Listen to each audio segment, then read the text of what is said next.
नमस्कार. आज मी सुंगटाची कढी, सुंगटा म्हणजे कोळंबी, आमच्या भाषेत सुंगटा म्हणतात कोकणी भाषेत. त्याची कढी बनवणार आहे आणि फ्राय बनवणार आहे. आणि बांगडा आणलेला आहे, तो स्टफ करून फ्राय करणार आहे. त्याची रेसिपी दाखवणार आहे. आता बांगड्याच्या कोळंबीच्या कढीसाठी आपल्याला 1 वाटी ओलं खोबरं, बारीक वाटी आपले धणे घेतलेले आहेत, थोडे 10-12 बेडगी मिरची, 4-5 लसूण पाकळ्या, अर्धा कांदा उभा कापलेला, अर्धा आडवा फोडलेला. बांगडा स्टफसाठी आपल्याला लागणार आहे 2 हिरव्या मिरच्या, आलं, लसूण आणि कोथिंबीर हे वाटून घ्यायचं आहे. नंतर स्टफ करून आपण ते बांगडा फ्राय करणार आहे. हे बघा, आता कोळंबीच्या कढीसाठी भांडं ठेवलेलं आहे मी. 1 पळी तेल टाकलेलं आहे. तर तेल टाकल्यावर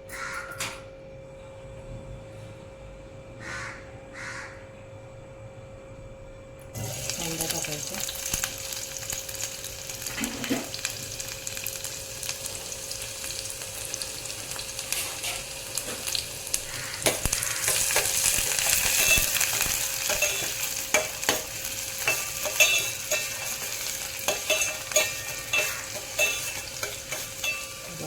कांदा भाजला आता आपण वाटण टाकायचं. हे सगळं दाखवलेलं साहित्य त्याच्यावर टाकून मी बारीक वाटून घेतलं. जेवढं होईल तेवढं बारीक वाटायचं, म्हणजे आपली कोळंबीची कढी चांगली होते.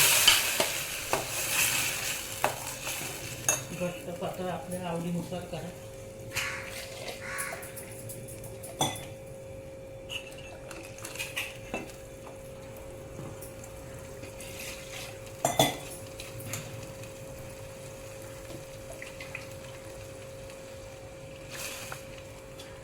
हे बघा, एवढे घट्ट ठेवलेले आहे मी. आता चवीपुरती मीठ टाकायचं. आपण कोळंबीला मीठ लावून ठेवलं होतं, त्याच्यामुळे कमीच टाकायचं, नंतर बघून टाकायचं.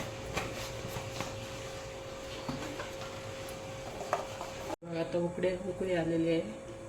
आता कोळंबी सोडायची आतमध्ये.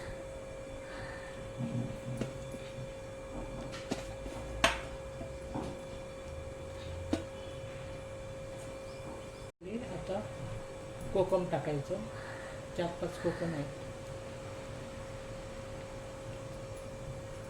आता उकळी आलेली आहे.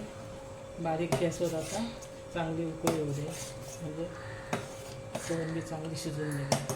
कोळंबी फ्रायला आपण आता कोकमाचा रस टाकून घेऊ.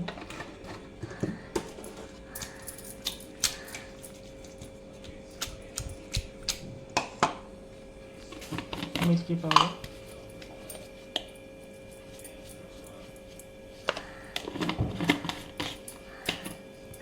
आणि हळद.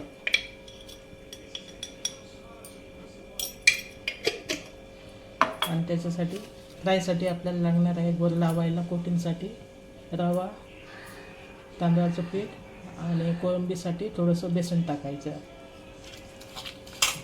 हे बघा, आता 5-10 मिनटं ठेवायचं. आपण 10-15 मिनटं तरी ठेवायचं, म्हणजे चांगलं मॅरिनेट होणार. त्यावर पण आपण आता आगळ लावणार आहे चांगला. आणि हा मसाला आपण केलेला आहे तो स्टफ करून घेणार आहे आतमध्ये, असं भरून घ्यायचं पूर्ण. एका साईडने फोडलेला असतो बघा बांगडा, असं स्टफ करून.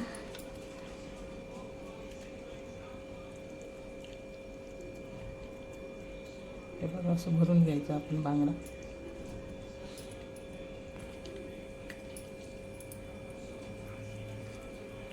बांगडा आता स्टफ करून त्याला मिरची पावडर आणि हळद लावून ठेवते 10 ते 15 मिनटं. नंतर फ्राय करायला घ्यायचं. तोपर्यंत मॅरिनेट होऊ दे, नंतर फ्राय करू. ही बघा, आपली कोळंबीची कढी तयार आहे.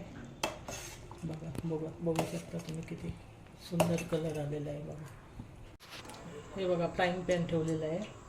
आता तेल टाकते त्याच्यात. बांगडा आणि कोळंबी फ्रायसाठी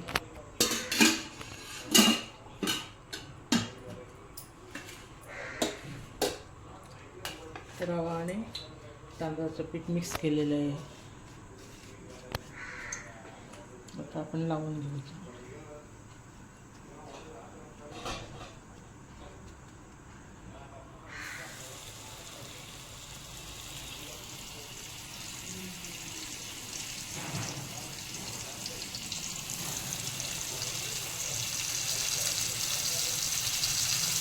कोळंबीसाठी आपण बेसन मिक्स केलेलं आहे त्याच पिठात. आता कोळंबी दाखवते.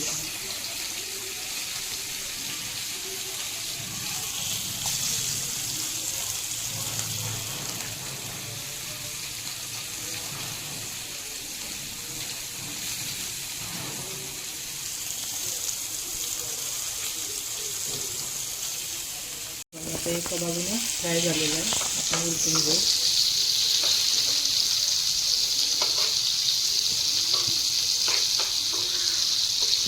कोळंबी पण एका बाजूने चांगली भाजलेली आहे, तर दुसऱ्या बाजूने भाजून घेऊया. ही बघा आपली कोळंबी आणि बांगड्याची थाळी तयार आहे.